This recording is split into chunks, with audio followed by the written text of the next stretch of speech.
உன்னத பாட்டு. இது நன்றாக அறியப்பட்ட ஆனா நன்றாக புரிந்து கொள்ளப்படாத வேதாகம புத்தகம். இது அன்பு கவிதையின் 8 அதிகாரங்கள். ஒரு அறிமுகமும் முடிவுரையும் இருக்கும்போது புத்தகத்துல எவ்விதமான கடினமான இலக்கிய வடிவமைப்பும் இல்ல. அது ஏன்னா இது கவிதைகளின் தொகுப்பு. அவைகள் துண்டிக்கப்படவோ அல்லது தனியாக படிக்கவோ கூடாது. அவை முழுவதுமாக படிக்கப்படவும் மற்றும் ரசிக்கப்படவும் வேண்டும். புத்தகத்தின் முதல் வரி இது உன்னத பாட்டு என்று சொல்லுது. இது பரிசுத்தங்களில் பரிசுத்தம் அல்லது ராஜாதி ராஜா போன்ற எபிரேய சொற்பொழிவுக்கு ஒத்த ஒரு தலைப்பு. இது மிகப்பெரிய காரியத்தை சொல்லும் எபிரேய வழியாகும். அதனால இது எல்லா பாடல்களிலும் மிக உன்னதமான பாடலாகும். இந்த பாடலின் முதல் வரியில் இது சாலமோனுடைய உன்னத பாட்டு என்று நமக்கு சொல்லப்பட்டிருக்கு. அதாவது அவர்தான் ஆசிரியர் என்று அர்த்தமாகலாம். எல்லாவற்றிற்கும் மேலாக அவருடைய பெயர்தான் புத்தகத்தை ஆரம்பிக்குது. ஆனா நீங்க கவிதைகளை படிக்கும்போது முக்கியமான குரல் பிரியமே என்று அழைக்கப்பட்ட ஒரு பெண்ணுடைய குரல் என்பதை நீங்க பார்க்க முடியும். அதோடு அங்க ஒரு ஆணுடைய குரலும் இருக்கின்ற போது அது சாலமோனுடைய குரலாக தெரியல. கவிதைகளில் ஓரிரு முறை சாலமோன் குறிப்பிடப்பட்டிருக்கே தவிர ஒருபோதும் அவர் பேசுகிறவராக இல்ல. நீங்க ஒப்புக்கொள்ள வேண்டும், சாலமோன் இந்த புத்தகத்தின் ஆசிரியராக இருக்க ஒரு ஏற்ற நபர் அல்ல. காரணம், அவருக்கு 700 மனைவிகள் இருந்தாங்க என்பது நமக்கு தெரியும். உன்னத பாடலில் உள்ள காதலர்களை பொறுத்தவரை அவர்கள் மட்டுமே உலகில் ஒருவருக்கொருவர் என்று இருந்தவர்கள். அதனால சாலமோனுடையது என்பது சாலமோனின் ஞான பாரம்பரியத்தில் உள்ளது என்று அர்த்தமாகும். அவர் அவருடைய ஞானத்திற்காகவும் அவரது கவிதைக்காகவும் வாழ்க்கையின் ஒவ்வொரு பகுதியையும் கற்றுக்கொள்ளும் அவருடைய ஆர்வத்திற்காகவும் அறியப்பட்டிருந்தார். அதோடு சாலமோன் இஸ்ரவேலின் ஞான இலக்கியத்தின் தந்தையானார். ஆகவே அவருடைய மரபானது மனிதனுடைய அன்பு மற்றும் பாலியல் ஆசையின் அனுபவத்தை ஆராய்கின்ற அன்பு கவிதைகளின் தொகுப்பின் மூலமாக இங்கே வெளிப்படுத்தப்படுகிறது. ஆரம்ப கவிதையானது நமக்கு இந்த புத்தகத்தின் அடிப்படை கருப்பொருளை அறிமுகப்படுத்துகிறது. ஒரு மேய்ப்பரான தன்னுடைய காதலனில் மகிழ்ந்திருக்கும் இளம் பெண்ணுடைய குரலை நாம் கேட்கிறோம். இப்போ அவள் இன்னும் அவரை திருமணம் செய்யல, ஆனா அவர்கள் நிச்சயிக்கப்பட்டிருந்தாங்க மற்றும் அவர்கள் எப்பொழுது ஒன்றாக வாழப்போகிறோம் என்று காத்திருக்க முடியாத நிலையில் இருக்கிறார்கள் என்பது தெளிவாக தெரியுது. அறிமுகத்திலிருந்து கவிதைகள் பெண்ணின் குரலிலிருந்து ஆணின் குரலுக்கு முன்னும் பின்னுமாக போகுது. எவ்விதமான தெளிவான நேர்வரிசையோ கதையோ இல்லாமல் காட்சியிலிருந்து காட்சி மாறுது. கவிதைகள் இந்த இசைமுறை சுழற்சியில் நகர்கின்றன. மேலும் முக்கிய உருவகங்கள் மற்றும் யோசனைகள் மீண்டும் மீண்டும் இடம்பெறுகின்றன.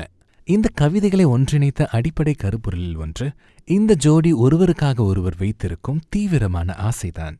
இது அவர்களுடைய நிலையான தேடுதல் மற்றும் கண்டுபிடிப்பின் மூலம் வெளிப்படுத்தப்படுகிறது.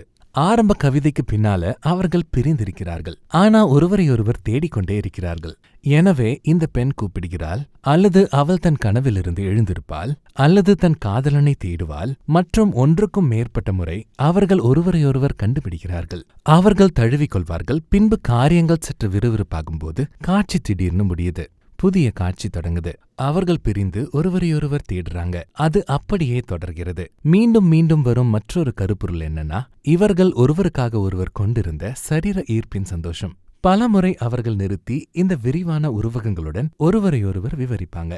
அதோடு இங்க எபிரேய கவிதையில் இந்த வடிவங்கள் மற்றும் உருவகங்கள் வெறும் வெளியரங்கமான தோற்றத்தை அது குறிக்கவில்லை என்பதை தெரிந்து கொள்வது மிகவும் உதவியாக இருக்கும்.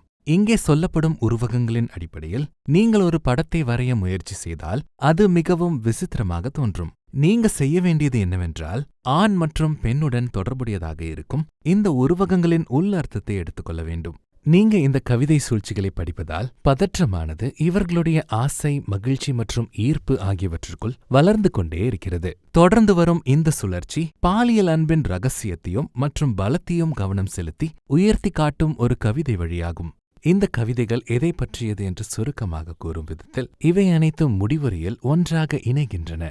அன்பு மரணத்தைப் போல வலிமையானது. அதன் நேச வைராக்கியம் பாதாளத்தைப் போல கொடியது. அதன் தழல் அக்கினி தழலும் அதன் ஜுவாலை கடும் ஜுவாலையுமாயிருக்கிறது. திரளான தண்ணீர்கள் அன்பை அவிக்க மாட்டாது, வெள்ளங்களும் அதை தணிக்க முடியாது. ஒருவர் தன் வீட்டிலுள்ள ஆஸ்தியெல்லாம் அன்பிற்காக கொடுத்தாலும் அது முற்றிலும் அசட்டை பண்ணப்படும். இந்த கவிதை அன்பின் வலிமையையும் தீவிரத்தையும் எடுத்துக்காட்டுது.